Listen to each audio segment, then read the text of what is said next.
하루 종일 그냥 이거 보고 있어. 어떻게 먼저 쓰는 거예요? 10억을 넘게 벌어가지고 강남 집을 샀다는 친구도 있고요.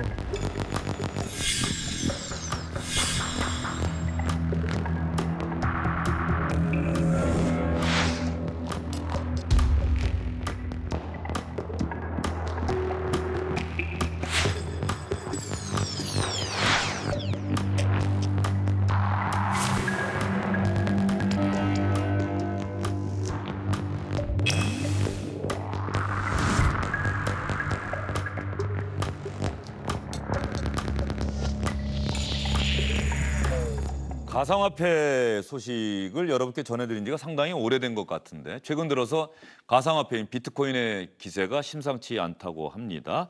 오늘 1,600만 원을 넘어섰는데 1년 5개월 만이다. 다시 비트코인 광풍이 부는 건지 정철진 경제평론가와 이야기를 나눠보도록 하겠습니다. 어서 오십시오. 네, 안녕하십니까. 예. 네. 비트코인 광풍이 다시 부는 겁니까? 아니면 잠깐 이러는 겁니까?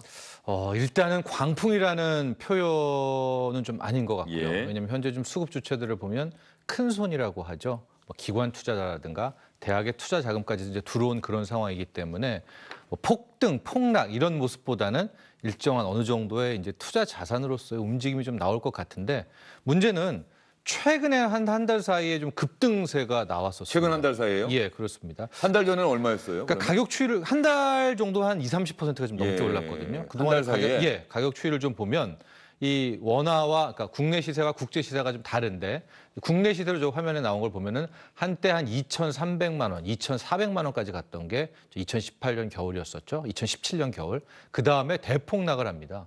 그래서 한 380만 원까지. 네. 그러니까 2,500만 원이 300만 원대까지 떨어졌으니 정말로 대폭락이었죠. 그러더니 조금 이제 이 모습을 숨고르기를 하다가 5월경부터 다시 이제 1,000만 원대를 돌파를 하면서 그 다음에 1,600만 원대까지 그냥 솟구치는 그런 모습이 돼서 최근에 한 달 반, 2달 사이에는 약간 급등의 모습이 되고 있는 그런 상황입니다. 비트코인을 지금 갖고 계시거나 또 저렇게 거래하시는 분들 대한민국에서 한 몇 분 정도 되는 것으로 추산됩니다. 그렇게 파악되기는 굉장히 그 힘들지만은 자체가 파악이 어렵습니다. 예, 왜냐하면 이제 계좌도 누가 거래소에 증권 계좌처럼 집계해 주는 거는 아니거든요. 예. 그러나 확실한 건 2017년 대비 거의 개인 투자자 같은 경우에는 반토막 이상, 그러니까 많이 반 이상은 빠져나갔다라고 이제 파악이 되고는 있습니다. 단순하게 생각하면 비트코인 가격이 대단히 급등세를 보인다고 할 때는 많은 분들이 관심을 갖고 나도 비트코인 사서 좀 돈을 벌어볼까.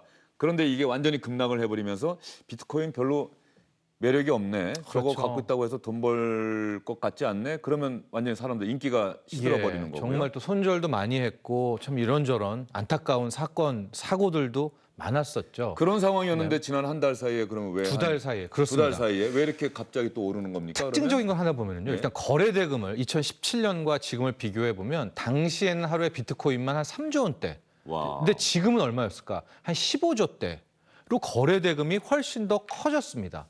반면에 제가 앞서 개인 투자자의 비중은 줄었다라고 하는데 예. 이게 이제 국제기관에서 구글에서 비트코인이란 검색어를 이제 파악해봤다는 거예요. 빈도수를 2017년과 이번 올해를. 근데 뭐 비교도 안 될 만큼 올해 비트코인 검색어는 줄었습니다.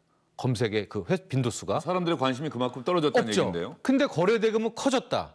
그럼 누가 들어왔느냐? 제가 앞서 말한 것처럼 이제 기관 자금들, 일명 큰 손들이 들어와서 실은 최근 한두 달 사이의 가격 급등은 이들의 어떤 수급 주체가 활동한 것이다. 이런 파악은 가능합니다. 예, 조금 전에 구글이 한번 조사를 해봤다 이런 이야기를 하셨는데 최근 들어서 저는 SNS를 좀 하는 편이고 네. 페이스북을 이용하는데 페이스북에서 이 가상화폐를 우리가 한번 뭐 해보겠다 네. 이런 뉴스를 제가 본 기억이 있어요. 네. 그것도 혹시 하나의 요인이 됐습니까? 그게 현재 가장 큰 요인으로 파악이 됩니다. 그러니까 최근 한두 달 아니면 연초 이후 왜 이렇게 비트코인이 다시 급등세를 보이고 있는가? 이유는 크게 한 3-4가지 정도가 됩니다. 뭐 미중 무역 분쟁에 따른 뭐 위기 의식, 그다음에 또 하나는 미국이 금리 인하한다라고 하니까 앞으로 향후 달러는 더 약세가 될 테니까 뭐 대한 통화로서의 가치. 그런데 이 모든 것보다 최근 한두 달 사이의 급등은 방금 말씀하신 페이스북이 자체 SNS망이나 왓츠앱을 통해 가지고 자체 암호화폐를 만들겠다. 그 암호화폐 이름을 리브라다라고 해서 어제 그제였죠. 리브라 100석까지 이제 발표를 하게 되면서 굉장히 이제 구체적인 안을 내놨거든요. 근데 이제 내년에 발행할 리브라의 내용을 보면 저게 단순히 어떤 하나의 페이스북 망에서 거래되는 우리 과거 뭐 싸이월드의 도토리 같은 개념이 아니라요. 그 예. 백서의 내용을 보면 화폐로서의 가치를, 그러니까 즉 페이스북이 일정 부분 실물 자산을 담보로 잡고 거기에서 저 리브라라는 암호화폐를 만든 다음에 자신들의 네트워크에서도 통용이 되고 나아가서 그 리브라라는 암호화폐를 오프라인 매점에서도 사용할 수 있게 하겠다. 근데 이거와 비트코인이 무슨 상관이냐? 우리가 그동안 비트코인에 대해서 의심했던 게 이게 무슨 화폐야? 그렇죠. 예, 이걸 가지고 무슨 결제를 하고 거래를 하고 사기 아니야라고 했는데 그 대단한 페이스북도 이제 암호화폐를 통해서 블록체인과 암호화폐를 결합한다라고 하니까 사람들이, 투자자들이 또 기관 자금들이 그렇다면 암호화폐의 1세대인 비트코인도 또 다른 가능성이 있는 것 아닌가? 이런 그 기대 심리. 같이 이제 이게 촉발이 된 이제 그런 상황이 있고요. 결정적으로 다시 말씀드리면 최근 2달간의 비트코인 열풍에는 이 페이스북의 리브라, 이 내년 발행의 이 이슈가 정말 크고요. 계속해서 아마 외신들은 업데이트되고 있습니다. 그러면 2년 전쯤에 한번 크게 올랐다가 완전히 급락을 했다. 그러면서 사람들의 관심도 그만큼 식었고 개인 그랬던 관심 식었죠. 예, 네. 개인 투자자들, 네. 뭐 큰손이나 기관 투자자들은 여전히 네. 가상화폐에 대해서 투자를 하고 있다고 네. 말씀을 하시고 계신데 그러면 이번에 지금 가격이 오르고 있단 말이죠. 네. 그럼 리브라까지 만약에 내년에 페이스북에서 만들어서 네. 그걸 유통을 시킨다. 네. 그러면 앞으로 가상화폐는 지난번 같은 급락이라기보다는 지금 같은 상승세 네. 계속해서 유지할 걸로 보세요? 아니요. 저는 일단 주의를 해야 될 필요가 예. 있는 게요. 여기서 첫 번째, 왜 기관 큰 손들이 비트코인에 들어왔는 걸 봐야 되는데 현재 비트코인 같은 경우에는 조금 어렵지만 사기도 하지만 선물이 상장돼 있어가지고요. 앞으로 가격이 떨어질 것 같다라고 하면 선물 매도를 통해 가지고 일정 부분 이게 해지 거래인데, 그러니까 떨어져도 돈을 벌 수 있는 구조가 함께 돼 있습니다. 그래서 지금 들어온 기관 투자자 같은 경우에는 올라도 돈을 벌지만 떨어져도 떨어진 나름대로의 돈을 벌 수 있다는 생각 때문에 들어온 거거든요. 아주 쉽게 예. 설명해 드리면은. 그래서 최근 2달간은 무섭도록 올랐지만은 이게 계속 오른다기보다는 상승 하락에 대한 어떤 이 사이클은 분명히 그릴 것이라고 보고 있고요.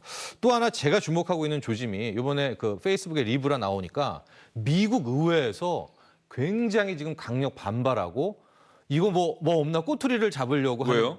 잘 보십시오. 예. 지금 미국의 통화는 전 세계 기축 통화는 달러잖아요. 그렇죠. 근데 지금 달러가 금리 인하한다고 하고 지금 트럼프 성격에는 아예 양쪽 완화를 또 한다는 얘기도 돌거든요. 아니 오바마 대통령 때는 달러 찍어내놓고 왜 나 때는 안 찍어내냐 뭐 이런 식의 얘기를 하고 있으니까 굉장히 달러의 위상이 흔들리고 있는 이 시점에 페이스북이 리브라라는 상당수 뭐 수억 명의 회원이 있는 여기에서 이 대한 통화를 만든다라고 하니까 의회는 달러가 이러다가 정말로 신뢰 잃어버리는 거 아니냐?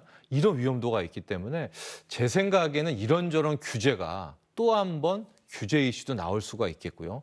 기관들이 지금 마치 큰 손들이 들어왔지만 큰 손들은 비트코인에 있어서 선물 매도로 또 빠져나갈 출구도 함께 있다라고 해서 일단은 계속해서 조심해야 될 필요는 있습니다. 알겠습니다. 비트코인 가격이 다시 올랐다. 이것이 일시적인 현상인지 아니면 앞으로 계속 유지가 될 것인지. 그런데 정철진 경제평론가는 조심하셔야 된다. 이렇게 말씀을 하셨고요. 페이스북이 리브라라고 하는 가상화폐를 내년부터 만들어서 유통시키겠다라고 하는데 이것 관심을 갖고 한번 지켜보도록 하겠습니다. 정철진 평론가 말씀 잘 들었습니다.